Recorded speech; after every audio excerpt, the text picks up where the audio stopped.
Oh no, I'm just waiting for it to go. We're a minute into it.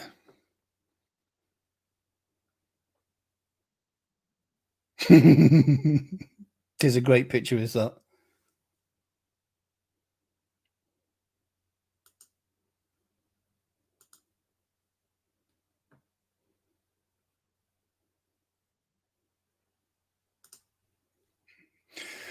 Good evening and welcome to another episode of Grant Talks Funny Bits. Tonight we have an absolute legend here, ready and waiting in the green room to come and talk to you about his career.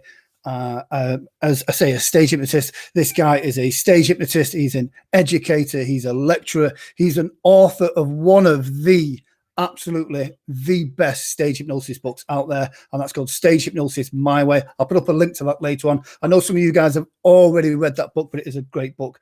So in a moment's time, I'm going to bring him in, but first of all, let's just start our graphic.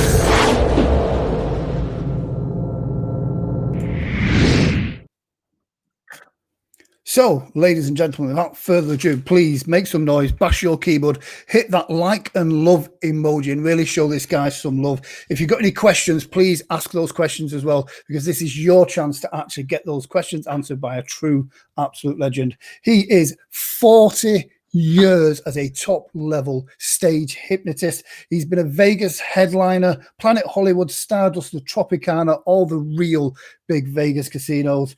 This guy's an absolute legend, and one of his taglines, and I absolutely love this, it's the standard by which all others are judged, and that is absolutely true. So please, without further ado, bang your keyboard, make some noise, show some love for the man, the myth, the legend that is Terry Stokes. Wow, what an introduction. Well, absolute pleasure to have you. I want to just watch this guy. He sounds wonderful. So, Terry, first of all, for those people that watch it, for those that don't know who you are, which I can't believe that is true, tell us about what got you into stage hypnosis. What was your first introduction? Most of the people who have heard of me probably think I'm dead. So this is a great opportunity to show that's not true. When I was in college, I went to see a show with a stage hypnotist by the name of Jack Barry. He was known as Mr. Hypnotism. And that night I fell in love with hypnosis. I went back every night during spring break, saw every show. At first, like everyone else, I thought this cannot be for real. Finally, I got up the courage to be in a show. And I went back to school and changed my major. And since the first night, that's all I've ever wanted to do. Wow. Now, I can imagine over the years, there's been quite some differences. I know the changes that I've seen over the period of time I've been involved in this industry has been quite dramatic of the new people that are coming through into our field as such. But I can imagine 40 years ago, there couldn't have been that much competition, really. What was it like back then? There was me, Jack Barry, Pat Collins was still there, Dr. Dante. I've outlived them all. And that's a very good tip to success. Kill off your competition. Yeah. Actually, I think it was Dante that actually tried to do that. I don't know if you ever heard that story, but no. He saw a kid opened up across the street doing his show. I think it was Dante. Someone correct me if I'm wrong. I think it was Dante. Anyway, he went and saw the show, and it was his show word for word. And he called him over that night, and he said, "You've stolen my show. I spent my entire life building this show, and you're doing it." He said, I'm going to come back tomorrow night. If you're still doing it, I'm going to kill you. Came back the next night. The guy walked on stage, and he pulled out a gun and shot him. Wow. Did not kill him. He did not kill him. But I think he basically shot at him. Yeah. But he absolutely got the point across. That's a great way of showing you serious. And I warned you first. I'm serious. This is if you were to break into my house and steal try to rob my safe. Yeah, I would have the right to shoot you. You've done the same thing. So yeah. I mean, it's one of the things with. And I saw something earlier, and it's probably right for you more than anybody else, but the most copied stage hypnotist. And a lot of the routines from from 40 years ago, 20 years ago, 30 years ago. A lot of those routines that people are doing are the same, but it's not so much the routine, it's how it's delivered and how you put that across and the comedy that's in there. So yeah, it's yeah, there's a lot of that. Weirdly, I know one of the sections we're going to see from your kind of highlight reel in a bit, when we started to play it for the name Amnesia, it's the same piece of music I use for my show, and I'm like, oh God, how awkward is this? But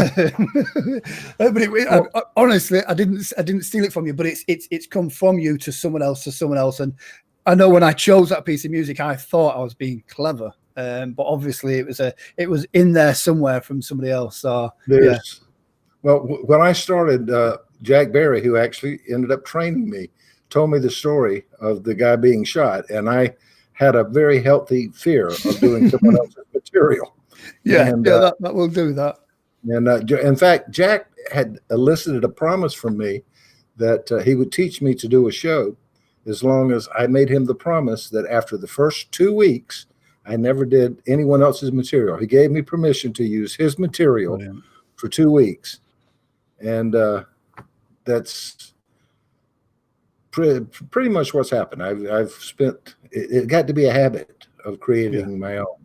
But one of the things you mentioned, Grant, a lot of the people today that I'm seeing, and the reason that I sent you asked for a video clip, and I sent the one that you'll be showing later, is a lot of people don't really understand comedy. The bit we're doing is a throwaway bit. It's a generic bit. What's your name? You don't remember. And I've seen it done where someone says, upon awakening, I'm going to ask you your name and you won't remember the name. Now, if you think about the audience, what they're thinking, okay, in a minute, he's going to ask the guy's name and he won't be able to say his name. Okay. You've told the audience that, and then you wake the guy up and say, what's your name? He doesn't say, and you go, ta-da. You've told, there's no surprise there. There's no element of, wow. So I took that bit and put the element of surprise without telling them what I was going to do. I didn't tell the audience in this that I'm going to ask him his name and he won't be able to remember. I did it quickly in order to, I don't want to say stump them, in order to kind of shock them. And then we took that, made it into a game show, and then expanded it on out to it became a routine that we used throughout the entire show. Yeah, which we'll see a little bit later. But also in that, there was a good opportunity to show a lot of off-mic cueing, which most hypnotists don't have any idea how to do it or how important it is to a show. If you expect your volunteers to be clever and witty, that's not their job. Their job is to be entertaining. It's your job to be clever and witty. It's your job to feed them lines without the audience knowing that you're feeding them lines. The audience wants to feel like that's the first time that's ever happened, and it's whenever it looks like something spontaneous, even though, like you said, if off mic, if you've cued them, it really ramps up what's actually going to happen. You make them the star. You're not the star. A good hypnosis show is not you saying, ta-da, look what I can do. It's saying, wow, look how funny these people are. And you make them the stars. As soon as your ego comes into play and you're trying to say, look at me, then all of a sudden the whole point of what makes a hypnosis show funny is out the window.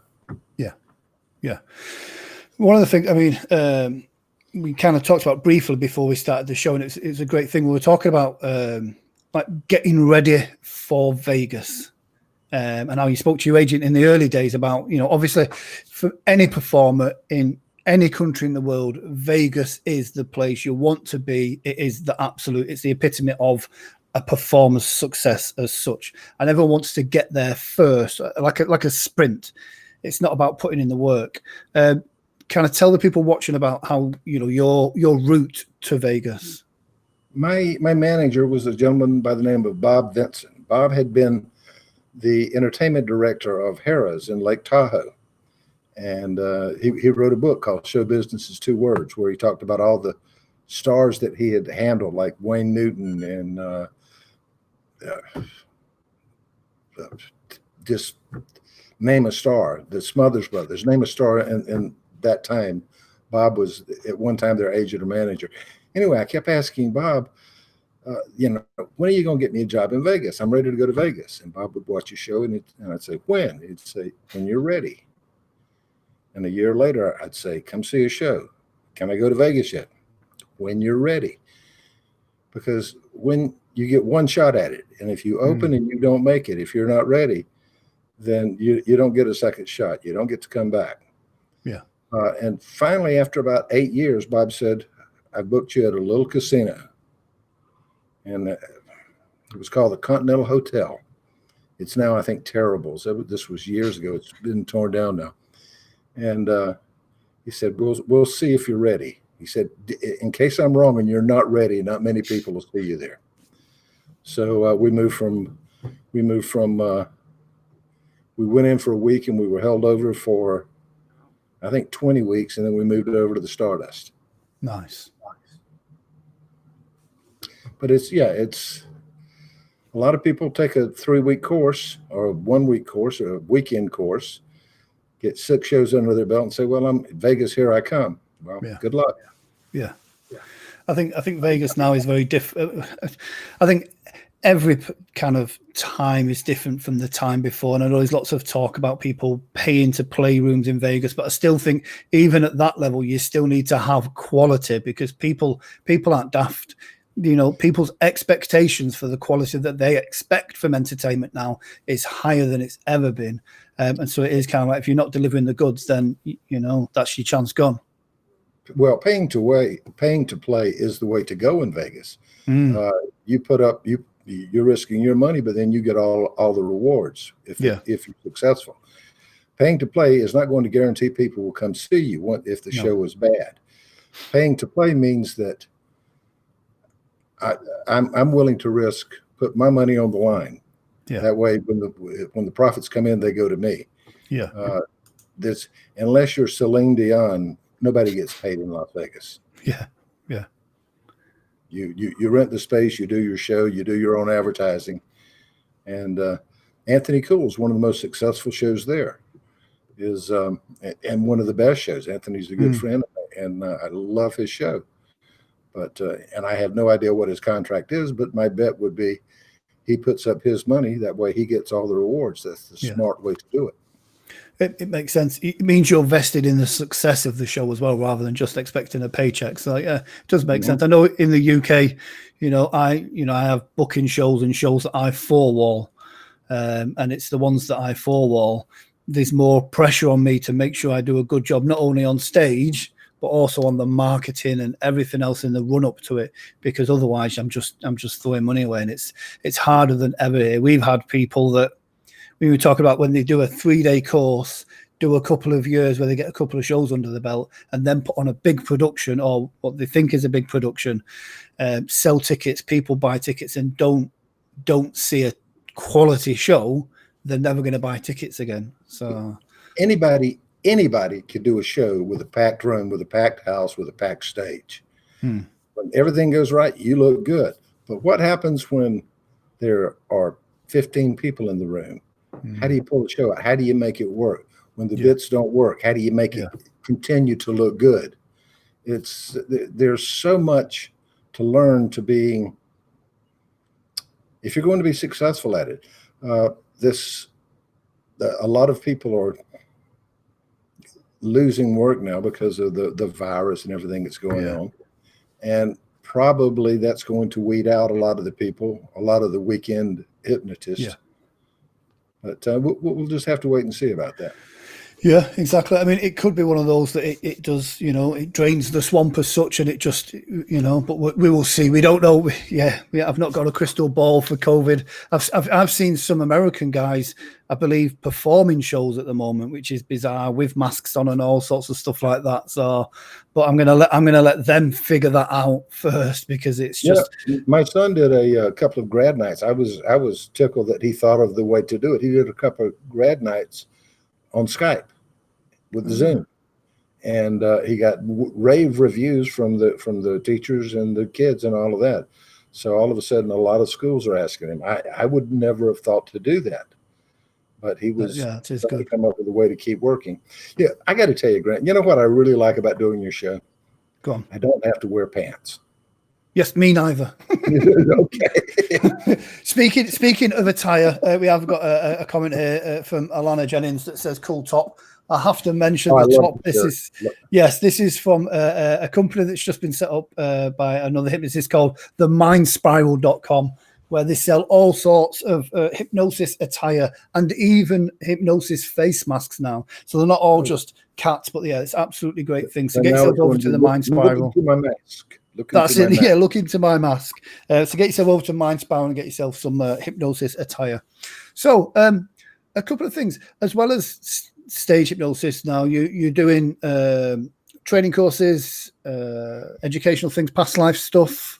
I'm doing a lot. I'm doing quite a few past life regression workshops.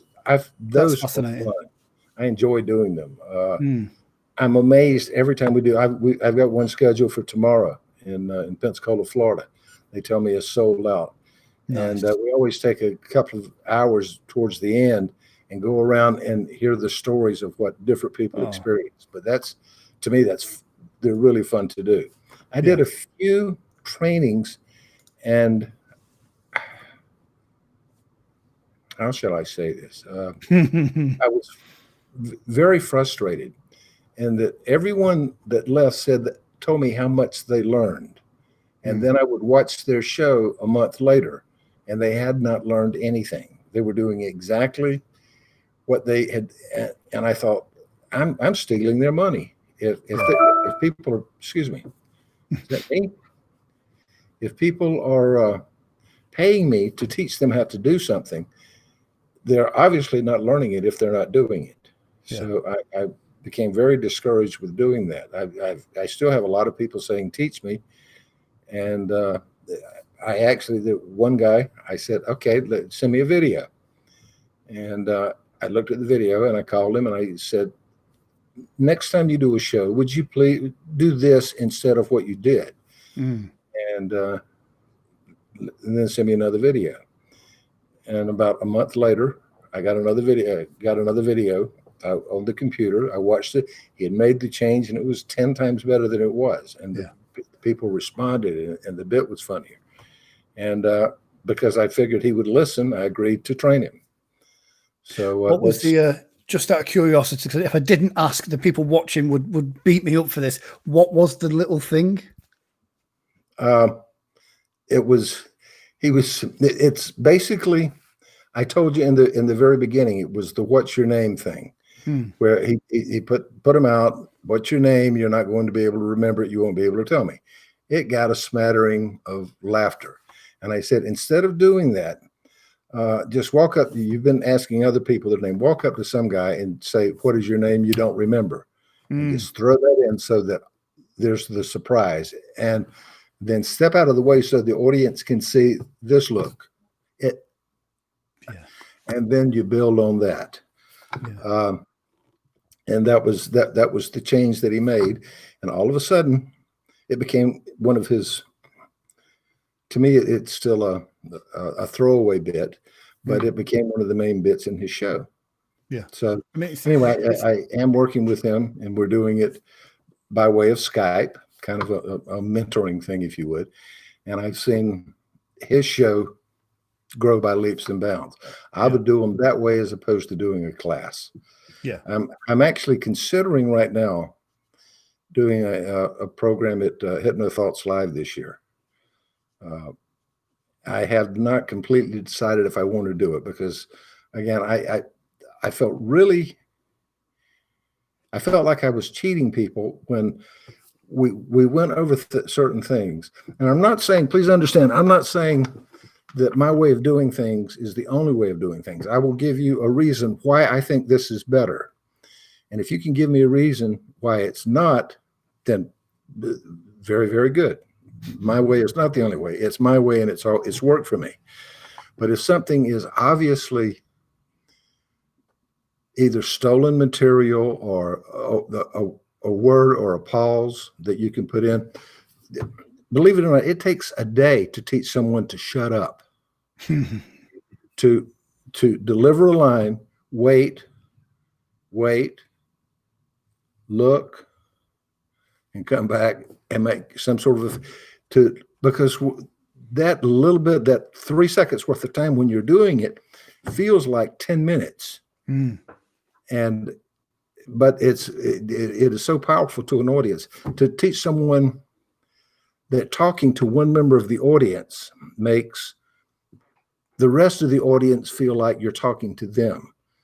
It's like learning how to put yourself in every seat in the room, not just this. You need to learn how to put yourself in the seat of all the volunteers, but to the person watching it, what are they thinking as they see it?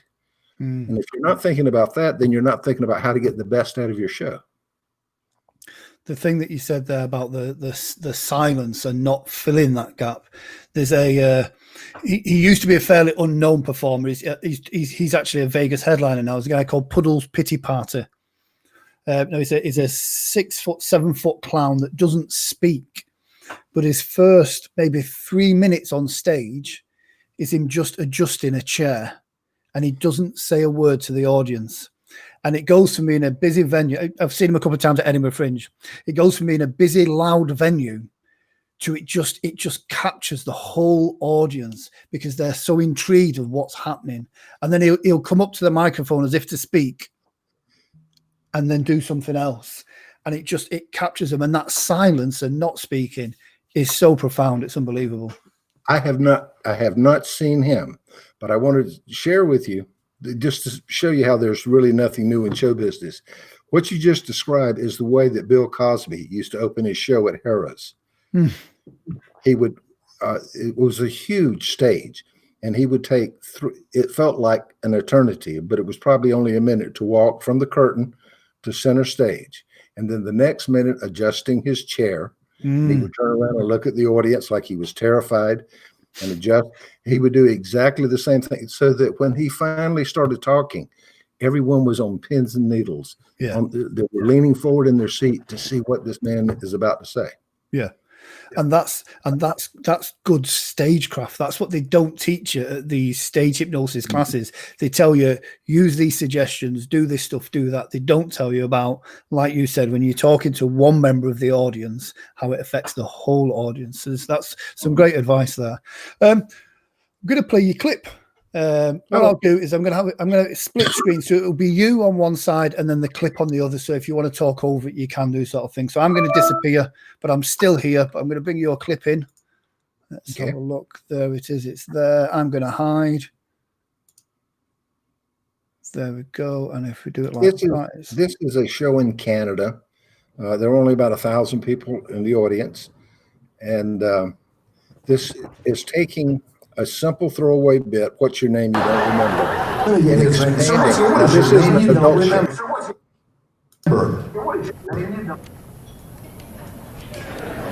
Who knows this guy? Who knows him? Herb? We'll make a game out of Herb, like on the game shows on TV. Under the category of Herb, what's your name? You don't remember. Herb, I need you to focus on this, man. Of all the Herbs you've ever known, what's your name you don't remember? Herb, you almost know the name, and it's like right on the tip of your tongue. Literally, Herb, the name is on the tip of your tongue. Check the tip of your tongue, it's right there. Take a look. Don't worry about it. Sleep deep. Let's give him a name he'll remember for a while. So, by the way, can you remember the name? It's a name you're extremely proud of. It was your father's name, your grandfather's name, your great-grandfather's name. Sir, by the way, the name is Dickhead.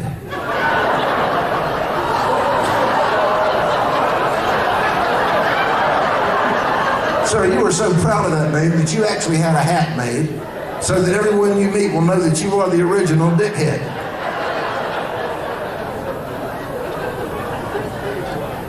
Anytime so that I ask you a name, you'll tell me that the name is, in fact, Dickhead. One other thing, Dick, when you had the hat made, you had it made out of latex, never realizing how warm and hot that could be. About 30 or 40 seconds after you get it on, you'll realize how hot it is, and it'll start to itch. You'll reach up and scratch it. It'll feel just like you're scratching your other heads. It'll feel really good, Dick. You'll like it a lot. 1, 2, 3. Wide awake. Oops. Your name again, sir? What was your name again? Dickhead. Yeah, Dick, you dropped your hat here. Anyway, I want to meet some of the other folks here. Relaxing. Sleeping. Hi, can I put your hands for a moment? Relaxing. Name again, sir? Dickhead. Okay, good. Hi. Sleep. Dick, let me see if I can get this hat to fit you.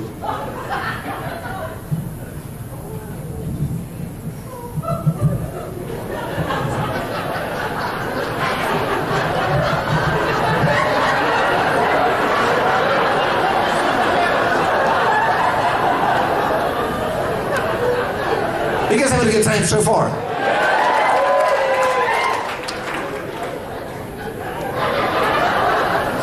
Just relax, Dick.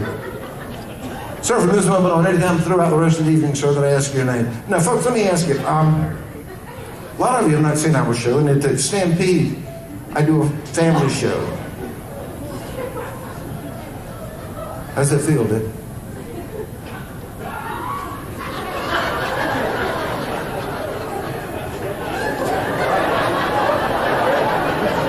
Oh, that feels good.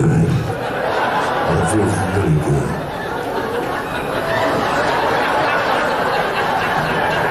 Oh, that feels really good.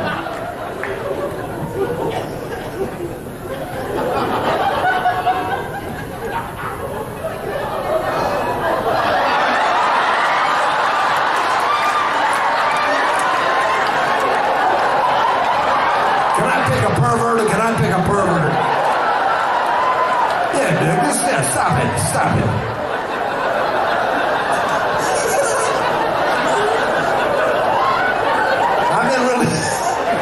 I've been tame. You guys want to step it up a little bit? Certainly time throughout the rest of the evening and I ask your name. Well, just good, sir. Relaxing. Sleeping. Oh, yeah, absolutely. Yeah, really great. Really great. One of the things there that no one in the audience was aware of. I wanted him to use her hand to rub it, obviously. I could depend on him to think of that. So when I had the mic down, or I always use a mic that I can control the mute with my thumb, I set off mic so only he could hear it, use her hand to rub it. And then I went on doing something else. And to the audience, I made him the star. He thought of the funny thing to do. I had nothing to do with it. And I acted as surprised as everyone else was. Yeah. But that's that one little twist at the end, to me, made the bit. And then we used that as a running gag throughout the entire show. Sometimes the assistant would come over and standing behind him say, rub your head on somebody else or use this girl's hand too. So it's a throwaway bit that suddenly became a major routine. Thanks for showing that. Do you know what? And it's the way it ramps up. You know, you've got the audience, you've got the laughs, it's there, and then like you said, off mic, it's her hand. So like you said, to the audience, it looks spontaneous. It looks like he's done it, and it just takes the funny to the next level. It's brilliant.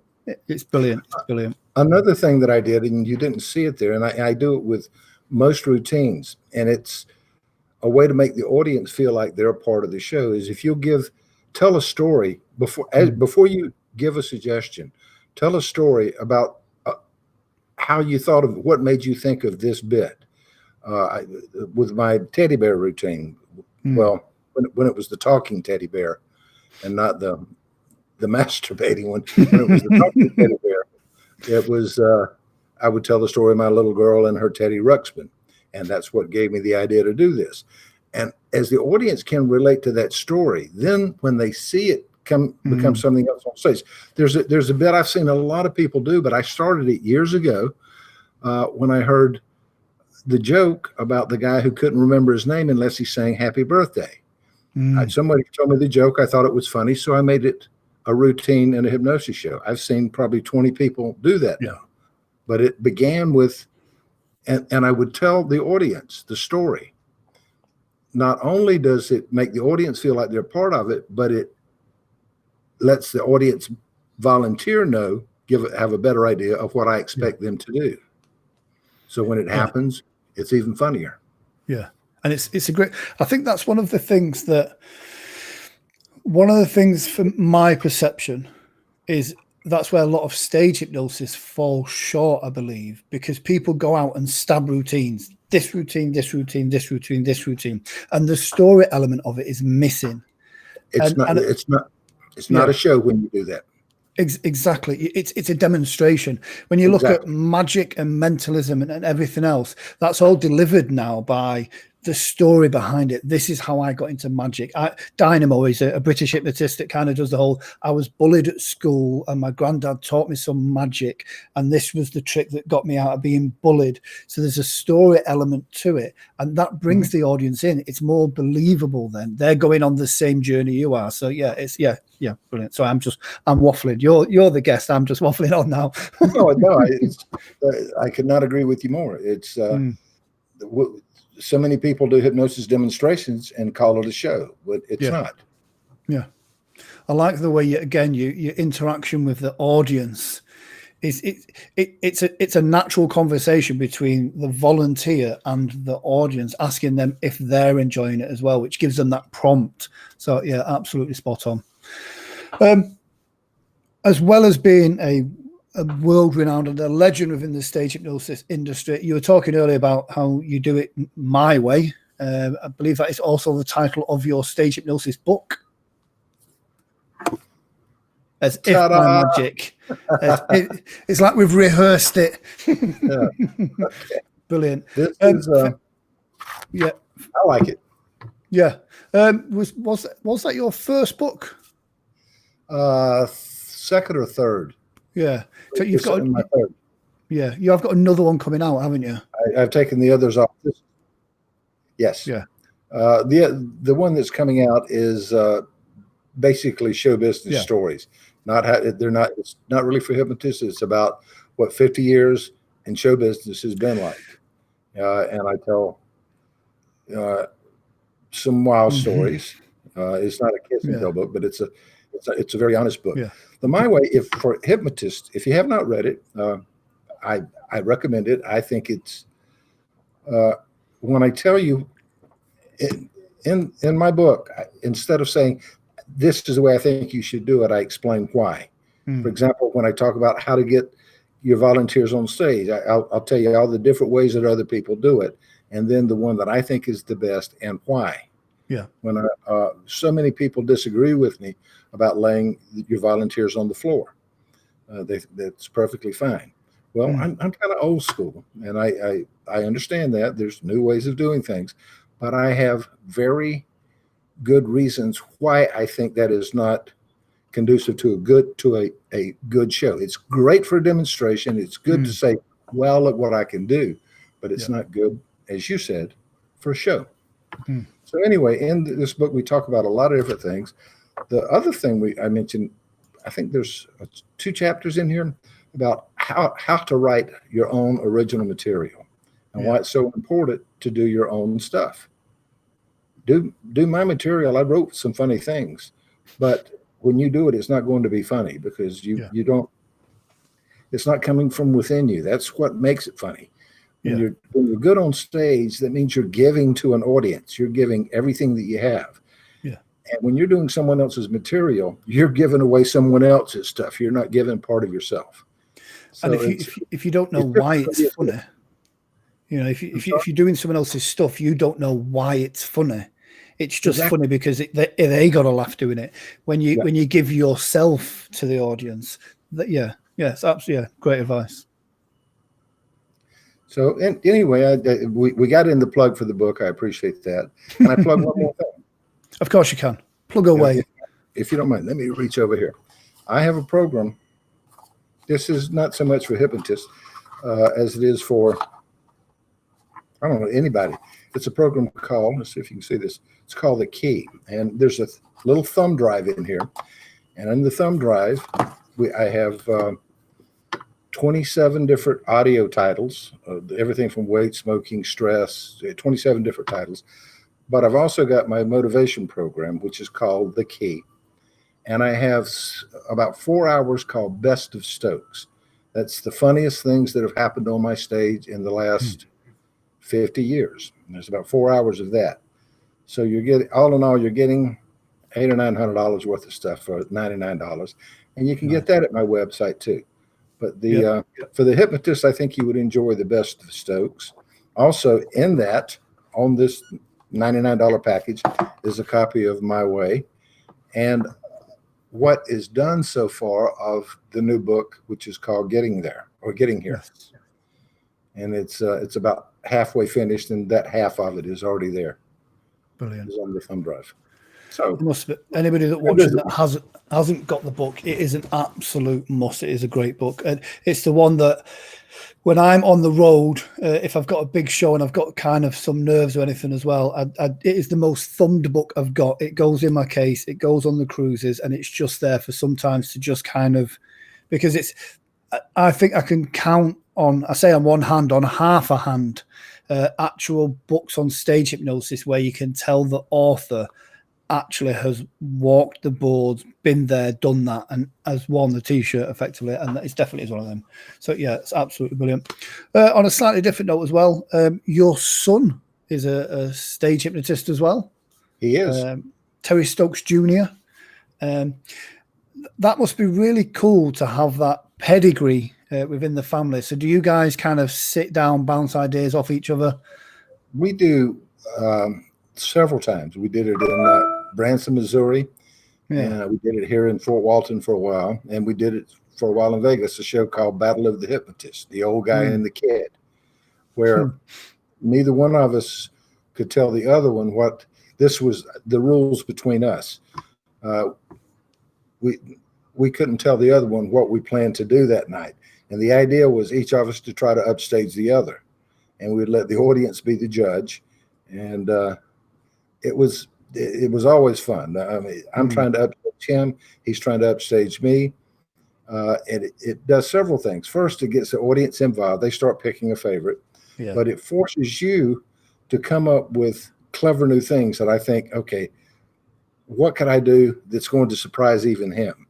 Yeah. So yeah, we do we call it the Battle of the Hypnotist. We've done it a few times in the last 3 or 4 years. We did it for quite a while in Las Vegas. And then Michael Johnson and I started working together at the, where were we at the Tropicana, at the Stardust. Nice. And Terry went out on the road with his own show. Nice. So, but yeah, it's fun working with my son. Do we have time for a quick story? Of course we have. When I say I met him, I didn't actually meet him until he was 22 years old. His mother and I divorced, and without going into a lot of detail, I lost touch with him.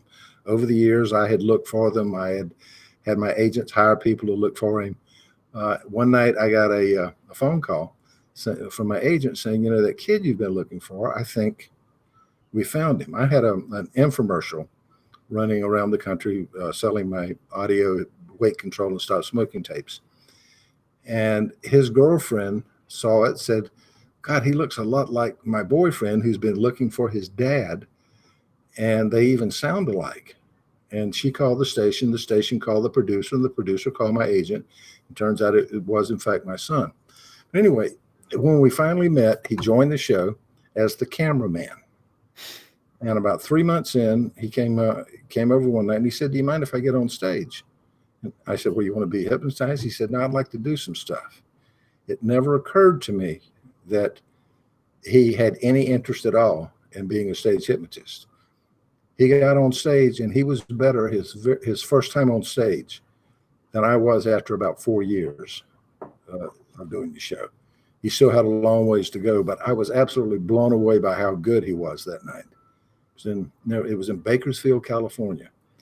And that's when we started. I would get him on stage every show to do a guest spot. And then after the show, kind of critique what he had done. and what would make it work better. And he naturally started trying to write his own bits instead of using mine. And that's where the idea of the Battle of the Hypnotist came from. And that, so to answer your question, yeah, it's a blast having my son in the business. It's a great story, that as well. So it'd be interesting to know if the kind of, to see where, I mean, I was watching a couple of his clips as well while searching for you. I've found his clips as well. He's not nearly as pretty as I am. Well, no. I must admit, I'm a big believer in it kind of that stage wear as well, and I love the tux with the untied bow tie that you've got on some of your shows as well. You know, great stage presence, a true legend in the industry. Thank you very much. If you're going to wear your bow tie, actually learn how to tie a tie and untie a real tie. I saw a promo shot of some. I won't mention the name. I know exactly who you are. His promo shot was of basically a clip-on tie hanging loose. That's not the look that you want to go for. On that particular shot, I believe they put a couple of promo shots up and asked people's opinion, and I think I commented that you should either have an untied one there or not. But that was one of the greatest things I ever, not one of the greatest things, but to actually learn how to tie a proper bow tie, it gives you such a sense of achievement. A friend of mine, we were going to an awards dinner, and he's kind of said, like, on the night, he went, I'm going to wear a proper bow tie. He says, I've watched a YouTube video and know how to do it. Now, I know I'd been practicing for 2 weeks before that to get it right. And he ended up going with a fake bow tie, and I'm very proud of my bow tie collection now. But yeah, there's some magic in how that's tied. So yeah. Yeah, if you want to wear a bow tie, wear a real one. Don't wear a fake. Absolutely. Wear that to your prom, your high school prom, not on the stage. Yeah. Terry, thank you very much for being part of today's show. If you were to give, I normally ask people for a couple of book recommendations, but you've already got those books. So if you were to give 2 absolute killer tips for a stage hypnotist that's out there now, or a hypnotherapist that's wanting to do demonstrations, 2 tips that you think are invaluable that will either help them up their game or polish what they're already doing. I'll give you one, and I'll give it to, this is for stage hypnotists. I don't speak about things that I'm not qualified. I've done therapy, but that's not my forte. I see a lot of programs where people are saying, learn how to market and sell your show. Well, before you learn how to sell it, make sure you have something worth selling. They may buy it because you learned how to market and sell it. They may buy it, but they won't buy it a second time. Yeah. And it makes not only you, but it makes everyone in the industry look bad. Yeah. Learn how to hone your instrument, hone your skills so that you are so good you can handle any situation that's thrown at you. And then you've got something to sell. And then it's worth the money to learn how to market. Yeah. Absolutely phenomenal advice. Like we've said earlier, if you see a bad singer, you put it down to the singer not being very good. If you see a bad hypnotist, you assume all hypnotists are terrible. So you do have a responsibility when you're performing to actually be the best that you can be, because otherwise you affect everybody else's tickets. Yeah. Terry, thank you very much for being involved. I'll make sure I send out links to the people that are kind of liking and commenting and stuff like that. It's been an absolute pleasure to have you on. I'm sure everyone will send you lots of love. Hopefully we'll get some people kind of signing up to your program and getting your USB thing, the key. That looks like a great program. But thank you very much for being involved, Terry. And it's been my pleasure. Really nice.